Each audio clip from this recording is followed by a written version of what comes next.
Hello and welcome back to Tavuli News in Review 2025. I'm Jeremy Gual. And I'm Lisa Ossifellow. In this segment, we look back at some of the major stories Tavuli News covered during the month of July and August, spanning politics, development, community action, and sports. Now, those 2 months also mark growing momentum in national development, particularly in sports. That's all coming up in this episode. This is Tavuli News in Review 2025. One of the issues made the headline was the unauthorized signing of the MOU regarding the Special Economic Zone. Now, Prime Minister Jeremiah Manele reaffirmed that actions were underway following concerns raised by the leader of opposition, Matiwale. Public attention then shifted to whether further changes were likely, particularly concerning the Minister for Commerce. Prime Minister Jeremiah Manele last week has reaffirmed that actions are underway in response to concerns raised by the opposition leader over the unauthorized signing of a memorandum of understanding with a foreign entity regarding the Special Economic Zone. We are taking steps to address the matter in accordance with administrative procedures of the government to prevent a reoccurrence. We are also reviewing existing protocols related to government travel, delegations and foreign agreements, including clarifying requirements for cabinet approval and oversight of political appointees and ministers. Following the Prime Minister's return last week, one staff member has stepped down as part of the early changes, while another resignation is expected but has yet to be officially announced. Now, public attention is shifting to whether more changes are ahead, especially concerning the Minister for Commerce, and what that might say about the government's direction. We took to the streets to hear what people had to say. Government should finish him now. Whatever I go, yeah. No left him anyone who has stuff behind more. Just by. I'm no different no more. Also, I'm no different from all government blue no more. Same uniform ba no more. Try for wearing back. Or no, bonim no more ba. I'm stay one no more. Regard to that issue where me hear law media and common law there. Time me hear this decision where a lead employee me law nation and make him. Me looking also they should be coming law way where and me fair long you me everyone as also this decision and make him minister still remain then to vala no more and me out into Valaya. Me looking also him no fair. And you me lo nation blue me you me needing people where or should make him also more decision making blue me because no decision makers or should make it fair. Him must be justice. Workers without fear. I'm not even stop working. In the moment, them too, and see them go to work, and tell the fourth blame and blame him to Vala. So what we are in there blame them should outlaw their same thing and blame him. So for them, I'm not creating. I think him should be removed 2 years. Him should out 2 years. Him not thinking blame me. And every one water go if water government officers, what should be facing anything to remove all sa kosem tu ya. The same look kosem hem no straight something na go blotan no look straight hem suspicious del beto hem no follow na system where government hem should do it without I think Prime Minister or cabinet no approve no mo but go no mo. So Prime Minister na you boss. I mean you know whether you terminating minister or whether you put him aside. So every decision him upload you as a PM. So him now thinking blow me Ting below me, meaning that every approval or every connection or ties below country, everything approval by the PM, Prime Minister, or approval by the cabinet. Also, in the month of July, Prime Minister Jeremiah Manele addressed the public again, clarifying the cabinet reshuffle. He said the decision was not taken lightly, explaining that coalition partners had met and reached a consensus. Prime Minister Jeremiah Manele also described the reshuffle as part of disciplinary action aimed at maintaining unity and stability within the government. He also addressed the unauthorized trip to Vietnam by former Commerce Minister Jamie Vokia, during which a controversial Special Economic Zone Memorandum of Understanding was signed. Prime Minister Jeremiah Manele clarified the recent reshuffle of cabinet ministers and reiterated that it was not a decision that was taken lightly. The coalition had met and agreed on a consensus, and the reshuffle was part of the disciplinary action taken. Prime Minister Manele stated this during a press conference held today, Friday, highlighting that maintaining unity and stability is crucial to keep the Government for National Unity and Transformation's agenda on track. I understand that many expected a stronger disciplinary measure. The decision was not made lightly. It followed internal discussions within our coalition government, the Government of National Unity and Transformation, or GNAT, which I lead. It was made with a broader national interest in mind as well. Leadership sometimes requires looking beyond what is expected to consider what is necessary. This reshuffle was not about excusing the breach of cabinet processes. It was a deliberate and considered response, one that upholds the principle of accountability while safeguarding the unity and stability of government. In a coalition setting where multiple parties and interests must work together, leadership often involves balancing principle with practicability. Our priority, ladies and gentlemen, remains clear, and that is unity and stability. These are the essential foundations upon which we build progress. Without them, the implementation of policies and the delivery of services are compromised. Political differences are a natural part of our democracy, but they must not threaten the cohesion or effectiveness of government. Minister Vokia remains a member of our coalition. The unauthorized trip to Vietnam by former Minister for Commerce, Jamie Vokia, where a controversial MOU on a special economic zone was signed. This issue had sparked public comments and raises the issue of the current leadership decisions. Not too sure about what you meant by corrupt practices. This matter and what happened in Vietnam during the trip in terms of the MOU, let me clarify this. The MOU is not recognized by Cabinet because it was not mandated by Cabinet, so it is not in effect. It is not in effect. The reshuffle, as you have heard, was done after coalition-wide consultations. But also, I've also called in the Minister Vokia before that to explain to him about the cabinet processes in terms of getting cabinet endorsement and also the importance of getting legal advice from the Attorney General. Now turning to development.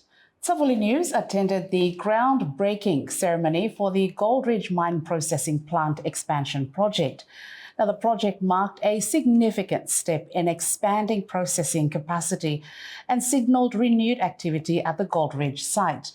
Now, here's the coverage we did during the groundbreaking ceremony. Today marks a milestone achievement for Gold Ridge Mining Company Limited, a groundbreaking ceremony for the processing plant expansion project. A trip just kilometers away from the capital of Honiara to the largest gold mine in Solomon Islands, located in central Guadalcanal, approximately 30 kilometers southeast of the capital, making the trip way up into the mountains for a ceremony that marks a new era for Gold Ridge. A chupu presentation to start the day with the traditional welcome. The occasion attended by the Prime Minister, Ministers of the Crown, GRML partners, landowners, workers of the mine and other officials. I want to especially acknowledge and thank the 17 tribes that made up of Gold Ridge land. You generously allow your land to be used for development since 1996 to this date. Your vision, trust, and generously are the foundation upon which this project stands. Gold Ridge Mining Limited aims to increase gold production and develop the mine into a world-class operation, which the groundbreaking ceremony symbolizes progress. Premier of Guadalcanal Province acknowledged the progress and looks forward to positive development and cooperation with Gold Ridge Mining Limited's expansion. The Premier of Guadalcanal Province, I wish to congratulate GRML and all the stakeholders for the successful completion of the processing plant project and the expansion going forward into the future. Congratulations to you all. This expansion preempts the expectations that GRML production will increase with effectiveness and efficiency comparatively to the current productions. If we look him on top of here, about the like we're producing 13.5. But by 10 now, about doing every megatons there is. Again, I would like to convey my best wishes. Similarly, I would like to thank Gold Ridge landowners, where are you? And people of Wulolo and Malang Ward. Thank you so much for your understanding. I think the Chief had made it clear your patience and your perseverance over these years. I wish to sincerely thank Gold Ridge landowners, the management and Solomon Islands government for the financial benefits paid to GPG in terms of fees and royalties. This indeed helped to improve the revenue, which will enhance service deliveries in the province. Prime Minister Jeremiah Manele, who was the guest of honor, congratulates Gold Ridge Mining Limited for the expansion project, which he states marks a new era for Solomon Islands, and further stated that Gold Ridge project expansion must be matched by the commitment to responsible development. Ladies and gentlemen, the new processing plant for which we will witness its groundbreaking will have a capacity to process 10 million tons of ore per annum. It will be more than 3 times the capacity of the existing plant, as we have heard earlier on from the earlier speakers. The new processing plant is part of the expansion program of GRML that GRML intends to do over the next 3 years.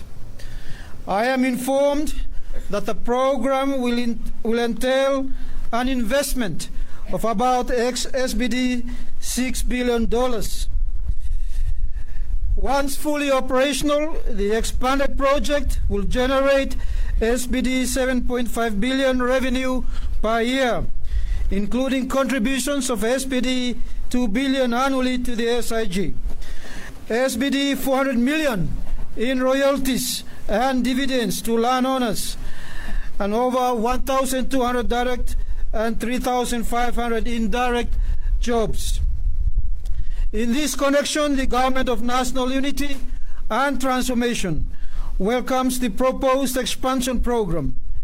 It fits in the GNAT policy pillars of economic transformation and infrastructure development. We now come to a very important moment. Today's groundbreaking ceremony is a new chapter for Gold Ridge Mining Company Limited. Now, in today's ceremony, the general manager of Gold Ridge has mentioned that although the countless challenges that the Gold Ridge Mining has been facing, he is very confident to say that Gold Ridge Mining Limited has been progressing well. This groundbreaking ceremony signifies a new chapter and an increase in production of 10 million tons per annum. Now, today's significant ceremony is also a reminder and an emphasis on compliance. This is to safeguard the adverse consequences that may happen in the future of this very land that we gather on today to witness the groundbreaking ceremony for the Gold Ridge Mine Processing Plant Expansion Project. Lisa Osifello, Tavuli News, Gold Ridge.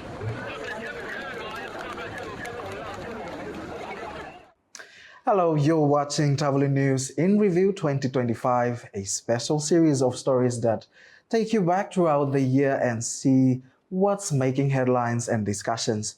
Now, for this episode, we will take a look back to the month of July and August. 1, 2, 3, go! In agriculture, a major milestone was reached with the opening of the country's first agricultural pack house. Now, the facility was officially opened at the Sape Farm in North Guadalcanal constituency, serving as a central hub for cassava processing and packaging before export. Now, farmers were able to bring fresh, frozen, grated cassava and also cassava flour to be processed under the facility. Member of Parliament for North Guadalcanal and Managing Director of Sape Farm, Dr. Paul Bosawai, said the launch marked a significant milestone for both the farm and farmers across the region. The pack house was also seen as an opportunity to strengthen the farming supply chain and create more economic opportunities. The country's first agricultural pack house was officially opened this morning, Friday, at Sape Farm in North Guadalcanal constituency. The facility will serve as a central hub for cassava processing and packaging before export. The pack house allows cassava farmers to bring their produce, including fresh cassava, frozen cassava, grated cassava, and even cassava flour, to be processed and prepared for the market. It also aims to improve quality control, storage, and market access. Member of Parliament for North Guadalcanal constituency and Managing Director of Sape Farm, Dr. Paul Bosawai, says the launch marks a significant milestone for both the farm and farmers across the region. It's a dream come true, yeah? A dream come true. For me today. This dream is supposed to be 10 years dream, but it becomes a 4 years dream. Otherwise, I would be able to do this myself after 10 years with Sape Farm alone. But with the supporters out there, the dream is come closer to a period of 3 years of constructing this pack house. This pack house is under Sape Farm, but it's for the people, it's for the farmers. When they sell their produce, low pack house, of course they will receive the bulk of the money that coming from the pack house. So our role is to convert the root crops into cash and then give it back to the farmers. The pack house is seen not only as a major development for Sape Farm, but also as a broader opportunity to boost the farming supply chain and create more economic opportunities for local farmers. I've been a grower since me grow up, me small man. And the problem that me follow here always got him now, and I guess for the whole Solomons is access to market. Now we have access to market for cassava today. What about the other crops? When we talk about sustainability, we talk about livelihood, you talk about rural, we don't have access to market for fresh produce. And you may need him to downstream processing of a lot of this fresh produce that you may producing, because Honiara can only buy so much. Just recently, Member of Parliament from Mivala and give him out 12 tractors. That's a lot of tractors. If Mivala effectively put that, at least 50% use lot of tractors here, Honiara market will be flooded. By him flooded, by me fala no garan place so Salem na the market lo mi fala. So this fala initiative awesome Sape Park House, that's very relevant, really relevant for me fala lo here and for Solomon as a whole. Tavuli News also shared an inspiring community story from Kobito community in East Honiara. Malfri Ramo, originally from Malaita province, turned her family home into a weekend learning space for children in her community just months after earning her degree in economics and accounting. Malfri began teaching children basic reading, writing, and self-belief every Saturday. Now her story reminds us that small acts of dedication can make a lasting difference. Let's take a look. She chose to see the world through the eyes of children, looking for beauty, hope, and a chance to make a difference. In her community of Kobito, Malfri Ramo, originally from Malaita province, found her silver lining in quality education. Now, just months after earning her bachelor's degree in economics and accounting, Malfri turned her family home into a weekend learning space. Every Saturday for 2 hours, children gather to learn the basics: reading, writing, and the value of believing in themselves. Malfri shares her inspiring story with us. I've seen that local community right him denied for every picking any land. It is not because ota no smart. It's just because ota no garem ota no access him education because of financial constraints and social hardship. So that variety him denied.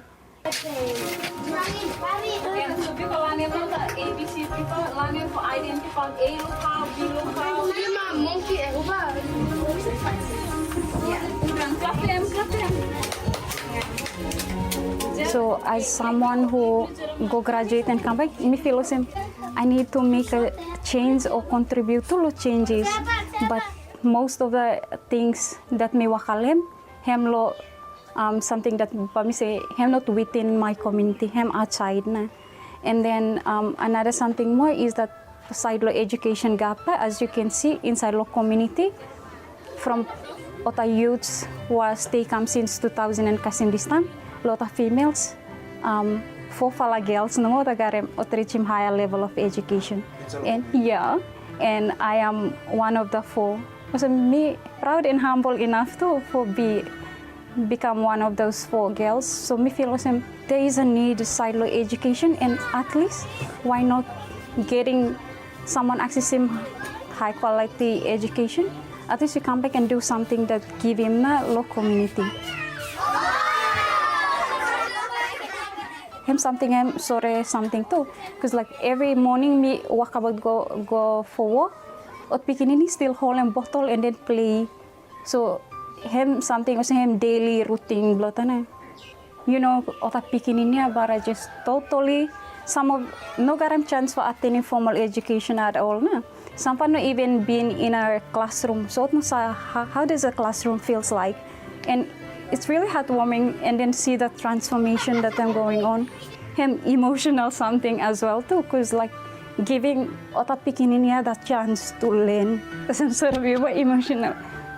Give ota the chance to learn, like everyone no different. Everyone different. Sampa parang submit everything, and then sampa no o sea, I'm kind of sorry something. So having the heart to watch the beginning, say why not give him a chance for learn at least the basics na no him no good na, like as they grow up, yeah, the life skills lo there. You say even though you know school good, but there are other things you are doing. But I've seen that some education is important something. Ota must learn him how to read and write, and then for look him how na picking their progress.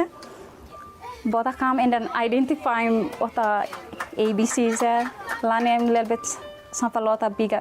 So we have like 50 students that children that come attend. And then out of the 50s, there are 15 who are attending formal education, and then 35 were totally no mana. In order for kind of do more things like during the weekdays. But mas trambes for kind of finishing every wakami garem na. And then sometimes I'm not able to finish it, but me have to stay up late night and then complete it. Or even lower, bam sa stay up kasim 8, waka then come by. So also him in terms of that, him needed to commitmently and timely. But me say someone who's passionate about making change, at least lo smaller something no more, any smaller something that doesn't me looking him no straight. Me always like for at least me contribute to that change.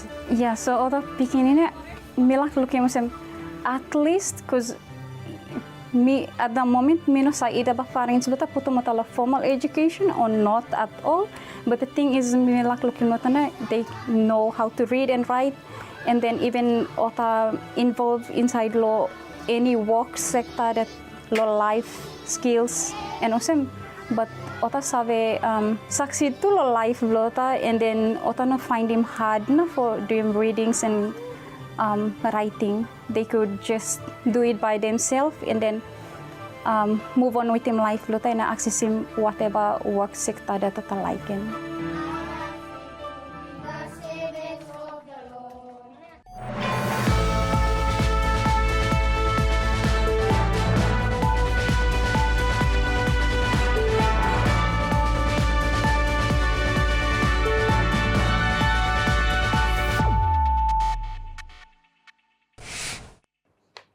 Now to sports, a historic moment for Solomon Islands football. Now the Solomon Islands women's national team made history by winning the OFC Women's Nations Cup 2025. The team defeated defending champions Papua New Guinea 3-2 after half-time, with Jamina David scoring the winning goal in the 94th minute. The team later returned home to a hero's welcome, marked by a colourful parade through the streets of Honiara. Head coach Tuota praised the team's dedication, calling it a defining moment for women's football in Solomon Islands. Over the weekend, the Solomon Islands women's national team made history by winning the OFC Women's Nations Cup 2025, becoming the 5th different nation to claim the title and etching the name into the record books. The Solomon Islands defeated defending champions Papua New Guinea 3-2 after extra time. The winning goal came in the 94th minute, scored by Jemima David, sealing a memorable victory. Yeah, me like to thank him, big man, for the victory that we are winning, and big going as a sub, and we were aiming for scoring the winning goal. The same dream blow me that me like for Mina me scoring the winning goal. So dream blow me come through. Me prepare come for him. Even though me facing my stack challenges, and other sacrifices that people are doing come together. Me like him for looking over that women's football of Solomon Islands for him grow, and also me like him for looking other people for at least back him up women's football, because I think this is a history.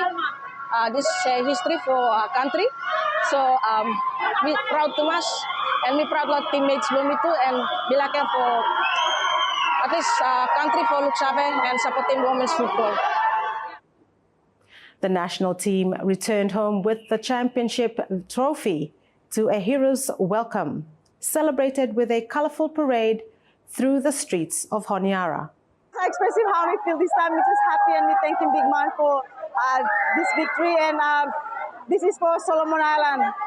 We have bringing come back trophy. This is this victory we are dedicated for Solomon Island people, and yeah, we're just happy and we're proud that we will make history, women's. I think this victory, I think we have a big impact with girls, especially low side of women.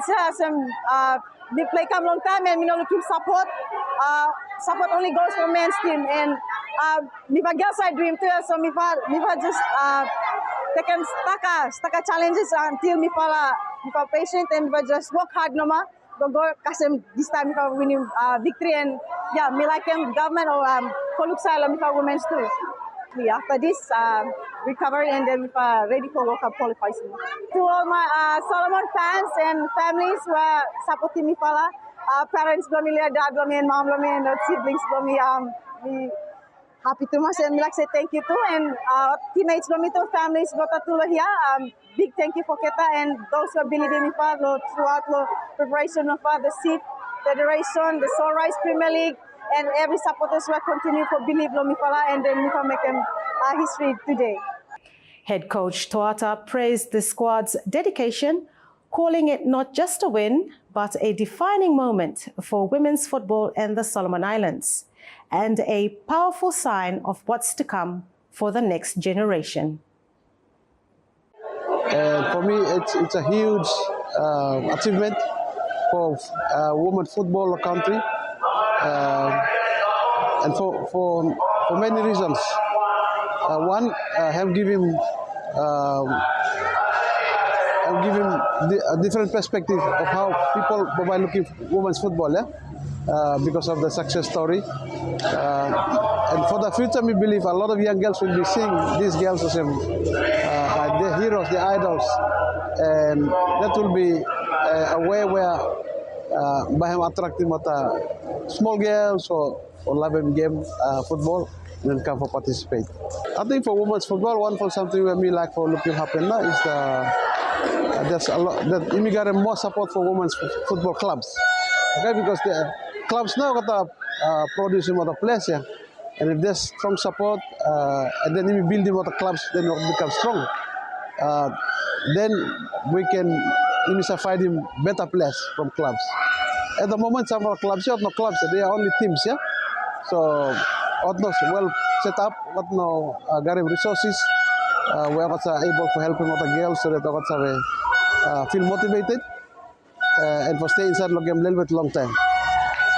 One of something we look at now is that girls stay inside the game no long time without motivation, without support, or by doing different something there. So that's one of the things where we really like to look him happen, not only from clubs but also from SIF, for more support go a lot of clubs. History has been made. The Solomon Islands are champions, and the future of women's football has looked brighter for women's football. And finally, more football. The 2025 Solomon Cup Grand Final was held at the National Stadium. Makira Ulawa emerged as the new champions of 2025, claiming the title in a thrilling final match. That story was brought to us by Emma Komasi. A fine day for football as thousands of supporters brave the heat and gather at the National Stadium to support the two teams that had made their way to the finals, Malaita Eagles and Makira Ulawa. Malaita Eagles were champions for more than 5 times, with Makira Ulawa making it to the finals for the second time. Referee David Yeraboined and match officials embrace what is said to be a great final showdown. Malaita had 2 clear chances right from the first half, but both opportunities went begging until Makira Ulawa found their footing and registered 2 goals just before half-time.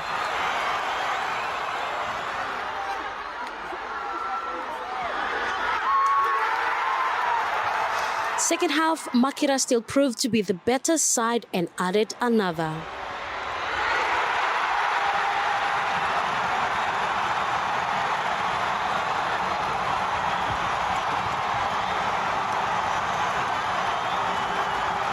On the other hand, Malaita Eagles could not match Makira Ulawa's pace, and determination still shirts for a much-needed goal through to 10 minutes at a time. Makira held on to the 3 goals to the final whistle, Makira beating Malaita Eagles 3 goals to 0.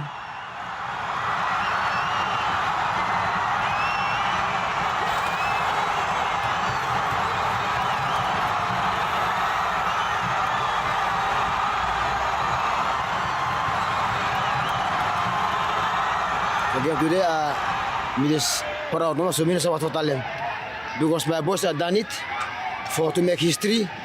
Him come, you have to hard work for him. So now me will active him, the sacrifice for become champion this year. This fella victory, him wait for me, for honestly speaking. I have done it when we play, we skipper, we win. But now I'm coach. This is a cup and belongs to me. So me have to prove myself from the other coaches who are so far come try me because time will come. And not this time, him blow me. So me have to make history lo this fella as a cup. Not next year, but this year. So see open. First time blow me for me take leadership lo team and me very happy because me one fella young player and me very happy too much for taking this time for representing province and for taking this trophy and one fella history for me fella Makira for winning Solomon Cup. Yeah, I think first we have to congratulate him Makira on the deserve him on the outstanding tournament. And then first time brought him, we have to congratulate him. For boys, I'm proud of the performance today. I think we should kill him off game of first half for team chances we got him. But I'm unlucky. They got him 2 good chances of first half and outscore him. And then outscore him third one. And boys just no create him chances for score more, but just no how to score him now.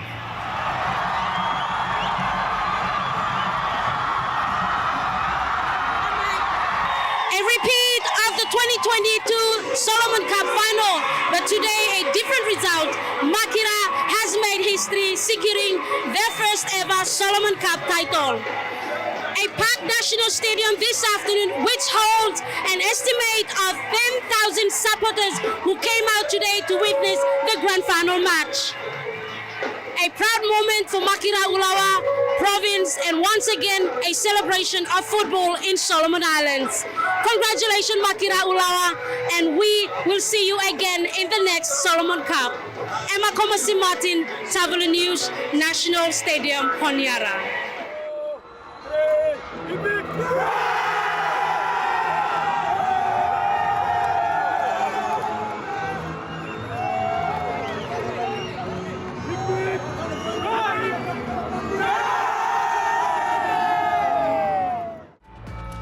From political accountability to national development, community action, and sporting success.